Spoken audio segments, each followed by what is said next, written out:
Hi, I'm going to compare Tascam Portacapture X8, which was released in 2022, and Zoom H6Studio, which was released this year. The first thing is startup speed. Launching those two units at the same time. And the H6Studio launched just a little bit faster. When you want to record in mono, you select Voice App from the menu. H6Studio, on the other hand, you have to select the mono mix mode. Both units can adjust input gain, but in 32-bit float mode, they are post-gain, so if the input signal clips or not, it doesn't really matter. However, you can also choose to record in 24-bit in old-fashioned way on both units. When you want to record in stereo, you just disable the mono mix mode on the H6Studio, and I chose the ASMR mode on the X8 in this case. And when you want to record utilizing all the inputs, select the manual mode on the X8 and enable inputs, enable phantom power, and enable stereo link depending on the situation. On the H6Studio, it can also do such things, but with a tiny dial and a tiny enter button on the side. It can be a little bit tedious compared to the X8's workflow.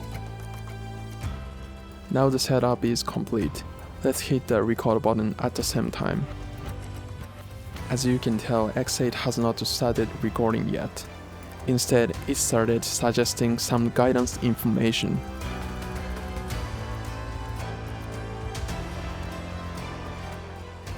When first time recording in manual mode with X8, I was really confused with this guidance, so be careful with this. And this is how the recorded audio files look like. X8 creates files for input 1 to 2, 3 to 4, and 5 to 6, and also a mic mix for entire recordings. H6Studio creates the same files, but in this case, I recorded in 192 kHz. It didn't create a mic mix stereo audio file. And this is how it looks like when you record many sessions. For some reason, X8 creates bin files for each session. H6Studio creates a separate folder for each session. This looks organized, but when you batch process in Isotope RX, it will take some time to drag and drop the files. And this one surprised me because if you set the gain to 0 on the default mics and XLR inputs, it's not gonna record anything. Why was I surprised? Because X8 simply keeps recording no matter what level the gain is set to. H6Studio, on the other hand, these gain knobs are just supposed to be able to adjust post gain, not input gain. So I have to pay attention to the gain level even in 32-bit float recording mode.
When physically compared those two units, one of the biggest differences I spotted was how the XLR inputs are installed on the H6Studio. While all the XLR inputs are installed in the same direction on the X8, the H6Studio's XLR inputs are installed in the different directions. Imagine you want to quickly set up your mics on a location. You're going to need to check if the mic 3 pins are facing the correct direction for each input. For me, it is a hassle, and I don't know why Zoom did this. Apart from that, its USB connection is on the left-hand side on the H6Studio, and in contrast, it's on the right side of the X8. Also, X8 has camera inputs and outputs for filmmakers, but the H6Studio only has one line output.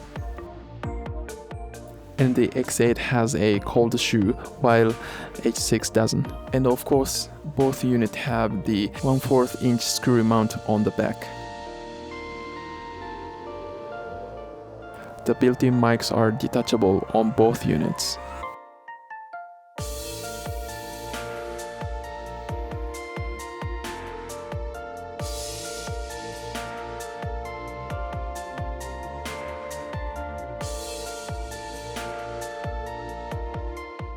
When the mics are removed, the H6Studio is slightly lighter, and the sizes are dimensionally almost nearly identical. On the X8, I recommend inserting dummy plugs when the default mics are not used. However, those dummy plugs don't come with the purchase. H6Studio on the other hand comes with a input cover for 3.0 capsule system. This unit is going to be able to mount shotgun mic, wireless system, and 2 more XLR inputs in the future. Also, I do want to point out that Zoom did a good job on battery cover. It is a very small thing and probably nobody is going to care about, but let me say, on the X8, you have to snag your fingernail to the jagged on the battery cover that almost feel like it doesn't exist, and it is sometimes super hard to pull off. Plus, when you exchange the batteries, you need to check which side is positive or negative. At a glance or in the dark room, it is difficult to tell the battery polarity. However, on the H6Studio, it comes with a lever to pull off the battery cover, and it makes my life much easier to exchange batteries. On top of that, there is a black tape that is designed to pull out the batteries much more easier and faster. And as you can see, there are springs for negative polarity, so you can immediately tell the battery polarity. Finally, I'm not going to conclude which unit is better or worse. However, while I was testing those stuff, the X8 unfortunately froze, so I needed to restart the unit. It was not on hold and it didn't respond to my finger. No physical buttons, don't do nothing. It was my first time experiencing this type of issue, and it's been only 10 months since I purchased this unit. Other than this accident, I have one more problem that is worth mentioning regarding the X8, which is the default mics pick up ultrasonic hum noise. This recording shown in the RX. It was recorded in my house, but I moved from room to room. However, the hum noise appeared as 2 lines, stayed there whole time, and there's more of those. I really couldn't figure out why this is happening, so I googled it. This issue was already happening since 3 years ago, according to his YouTube video. And he concluded that the issue was caused by electronic devices such as smartphone or Wi-Fi. And there is a thread on Reddit regarding the same issue. And according to one of the comments in the thread, the issue no longer happens on the newest generation of X8.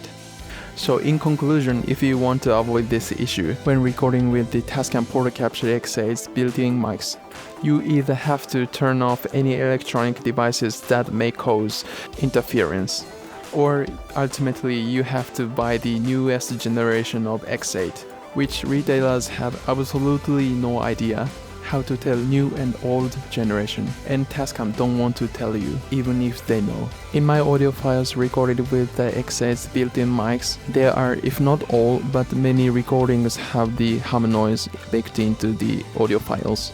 But at the time when I was recording, my smartphone or Wi-Fi was not directly right next to my X8 recorder. So I'm not really sure if the hum noise interference is naturally inevitable or my X8 is faulty and it tends to pick up noise. So I contacted Tascam support the other day. Let's see how they are going to deal with this matter. Anyways, that's it for this video. Thank you for watching.